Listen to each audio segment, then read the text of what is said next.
This episode is brought to you by CoolStuffInc.com, the #1 seller of games and gaming accessories. And GatheringMagic.com, the #1 resource for Magic the Gathering news and articles. Hey, what's up guys? Welcome to another edition of Drafting with Big Nass M13. And let's take a look at this pack. First thing I do is look at the rare, like usual. And Slumbering Dragon, I'm not sure how good it is. It seems like it'd be really good if you played it early, but it's kind of a crappy top deck. But I'm pretty sure I'm just going to take Vampire Nighthawk. I mean, this card is just the bee's knees. I mean, there's a Switcher in the pack. There's also a Murder in the pack, which kind of sucks. But I can't see myself ever passing a Vampire Nighthawk, especially not pack 1. So, yeah, I'm going to go with that. Seems like the best option. Hopefully, hopefully we can cut off black from this point. Okay, so the rare is missing, which doesn't tell us much. I like Bloodhunter Bat a lot. There's also Divination. There's also Giant Scorpion. Giant Scorpion, I think I would only really want to play this in defensive decks. I'm not sure if I'm going to be defensive or aggressive yet. But Bloodhunter Bat goes well in pretty much any black deck, so I'm going to go with that one most likely. Hopefully I get the table something decent out of this pack, but I'm not really holding out too much hope on that. So I'll just take the Bloodhunter Bat and move on. Okay. Well, again, I'm not a huge fan of green, but Acidic Slime is pretty good. There's also Scroll Thief. I think those are the two best cards in the pack. Could take a Coward in Fear, but I mean this card is, I mean, sometimes it's good, sometimes it isn't. I'm not sure if I really want to be black green. Like Acidic Slime is good and all, like it's a decent reason to be in green, but it's just my own preference to stay away from green unless I have a bomb, and Acidic Slime doesn't quite fit that definition. So I'm gonna go with Scroll Thief just because like blue is I think is the best color in this set. I mean, I'm basing that off of basically a couple cards, but I mean the payoff for being a blue deck is pretty high. Okay, so we have some options here. There's Rummaging Goblin, Archaeomancer, Mind Rot. Not really sure which one of these I want. Rummaging Goblin, I mean, Black-Red is pretty good, and I mean, I'm a huge fan of looter effects. I mean, it's obviously worse than Merfolk Looter, both because it's costs 1 more mana, and because the discarding a card then drawing a card is worse than drawing and then discarding. So, yeah, I'm not entirely sure if I want to jump into another color here, but I feel like Rummaging Goblin is good enough that it's worth risking not playing it. I mean, especially if I'm only ever taking it over Mind Rot here, so it's not that big a deal. Yeah, I'll just take the Goblin and keep my options open, I guess. All right, so Goblin Battle Jester seems like a good call. Crippling Blight, like, I don't know, I'm not a huge fan of this card. It's okay. I mean, if it wasn't an enchantment, I would like it a lot more. Vile Rebirth, not a card I'm particularly excited about. Griffin Protector is actually really good. I might take that instead. I mean, that does put me into, like, yet another color, but maybe I'll stick with Goblin Battle Jester. I think I like Black-Red a little bit more than Black-White. Although Black-White is more of a thing in this core set than in previous core sets because you can just go balls deep on Exalted. But I think I'm gonna go with the Battle Jester here. Wow, I really wish I took the white card last pick. Planar Cleansing is really good. I mean, I like Wrath effects more than most people, but yeah, I don't know if I really want it for this deck. I think I might just take the Mark and Mutiny, just because like it's at its best in Black-Red, and I should be able to pick up a Bloodthorn Vampire at some point, which makes it even better.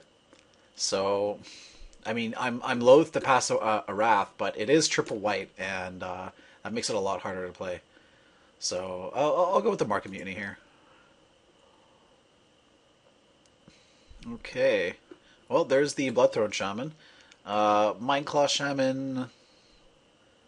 Yeah, I don't think it's worth taking over Bloodthrone Vampire. So, yeah, let's go ahead with that.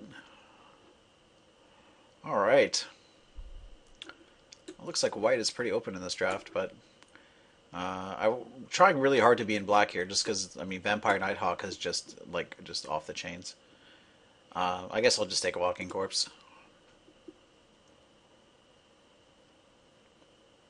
I'm pretty sure I'm trying too hard to make black red work, but you know, I'm too many picks in to really like change. All right, well, guess I'll just take a Duress for the sideboard. I don't think I'll end up playing any of the rest of these cards. Zombie Goliath is playable, I guess. It's not like exciting, but I'll take it. And there's another Market Mutiny, so pretty much looking for any and all Bloodthrone Vampires. And, well, these are all nonsense picks, so whatever.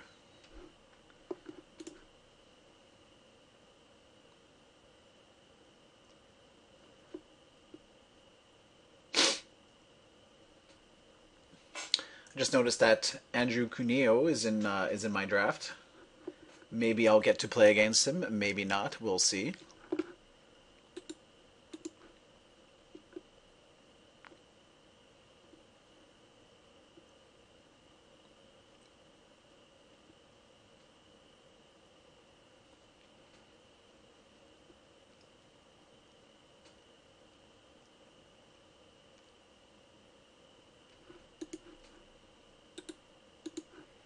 Come on, guys. Last pick. It's not that hard.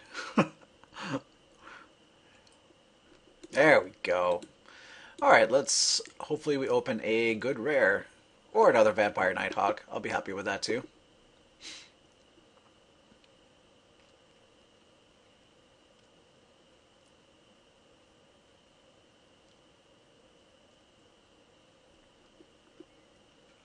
Silklash Spider. Now I kind of wish I took that Acidic Slime, because Silklash Spider is pretty hard to beat.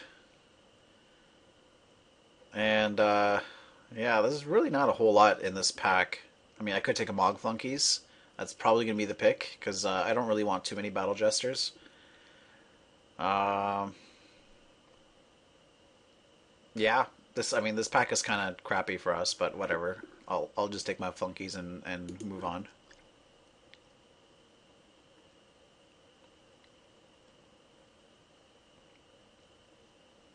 All right.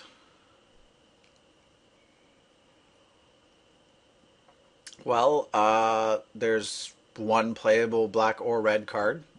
I mean, Disentomb is barely playable. I don't really consider that one, but Cleaver Right is usually good. I see it way later than I think it should go, but you know, whatever.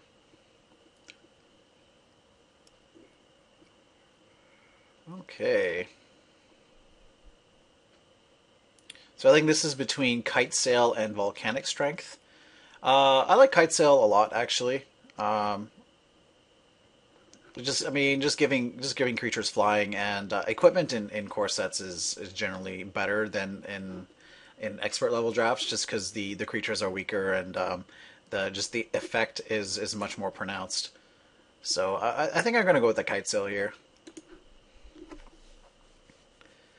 Okay, so I can pick up a second Battle Jester or a Veilborn Ghoul.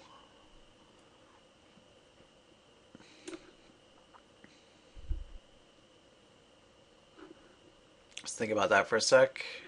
Could also take a Ring of Zathrid. I don't have all that many black creatures, but I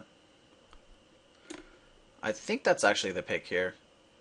Just because, I mean, this is just really tough to deal with, and if you put that on a Vampire Nighthawk, wow, that is GG.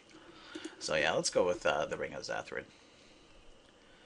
Okay, so this pack, I think, is we can either take Ravenous Rats, Mark of the Vampire, or Tormented Soul. I don't think we're a Tormented Soul deck. Like you really only want to play this in decks that have a bunch of Exalted in it, and that's not what we have going on so far.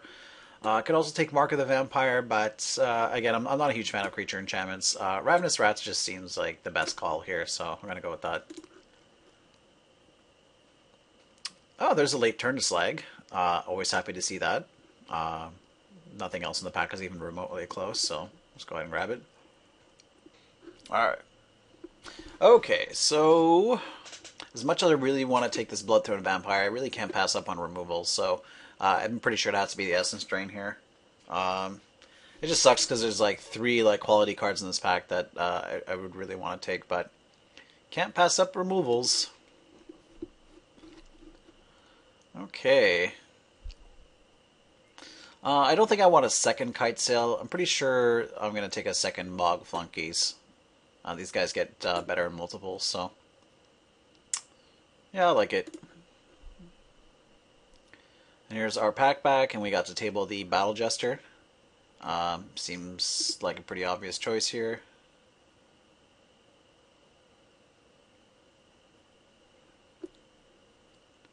And there's really nothing in this pack, so, you know, I'll just hate something away. I'm not getting milled out today.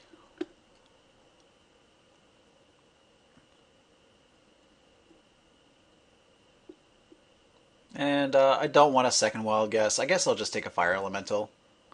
That seems better than Zombie Goliath. Trumpet Blast, which I'm probably not playing. Take a Hatchling away from someone. Stone Rain.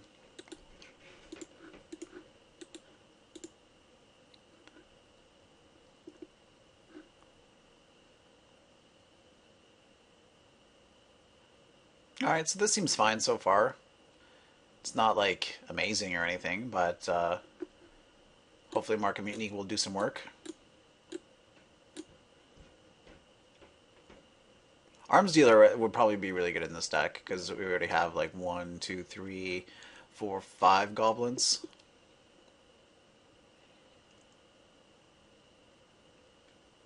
Okay, well that's a rare and it's black, so that's yeah, that seems like an easy pick. Nothing in the pack is really remotely close. Hopefully we get to table Goblin Arsonist or Rise from the Grave, but I'm not really, whatever. If I don't table anything, I still got a Neferox, so Neferox it is.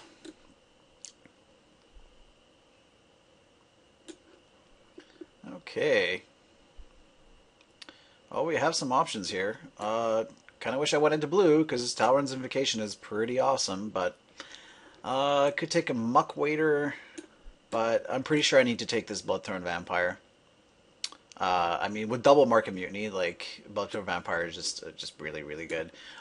Were it not for the Mark of Mutinies, I would probably take the Muck Waiter, and then Bloodhunter Bat is a close third. But yeah, we're gonna take the Blood Throne Vampire.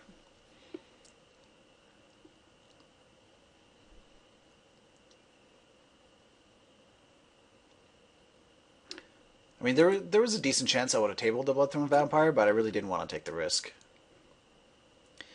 Okay, so here we do have some options. I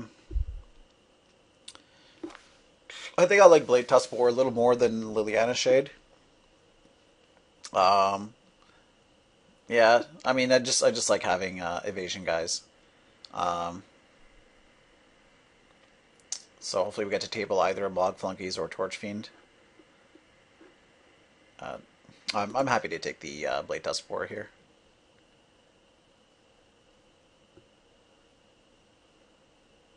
So we're at 23 playables. I mean, we'll probably end up cutting Wild Guess if we pick up a couple more decent cards. I mean, Wild Guess is it's not a bad card. It's just it's never really made the cut in any of my decks. I mean, I'm always looking for something to cut, and I mean, it just seems like it does the least out of the cards I end up drafting.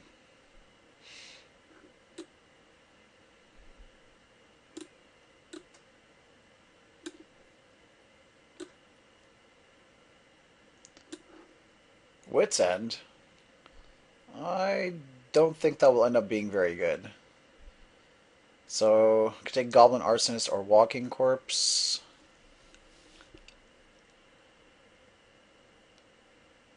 I think Arsonist is the way to go.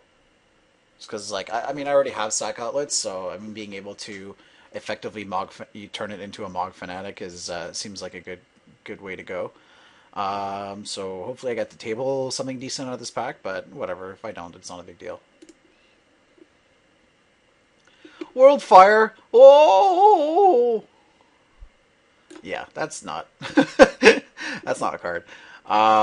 Obviously, we're taking turn to slag here. Yeah, I might get to table something. I doubt it, though.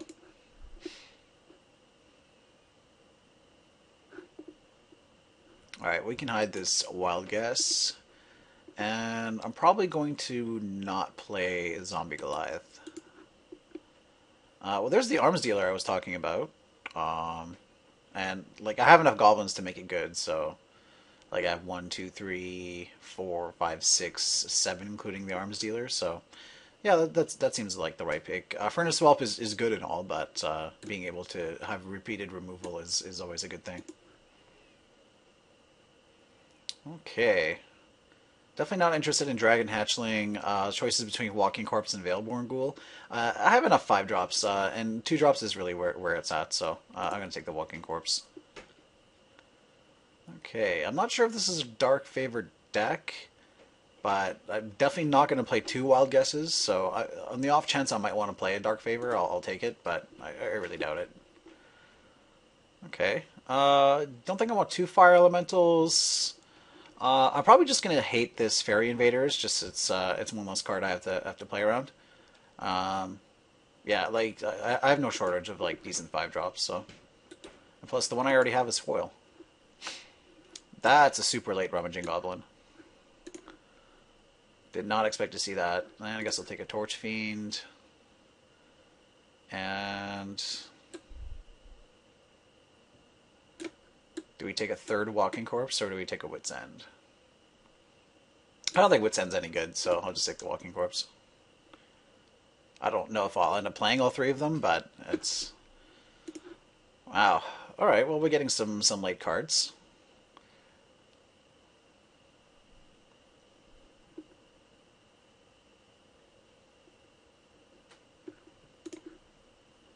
More late playables. Alright. Alright, well, looks like I have a lot of cuts to make, so I'll figure out what I'm going to be playing, and I'll see you guys in a bit.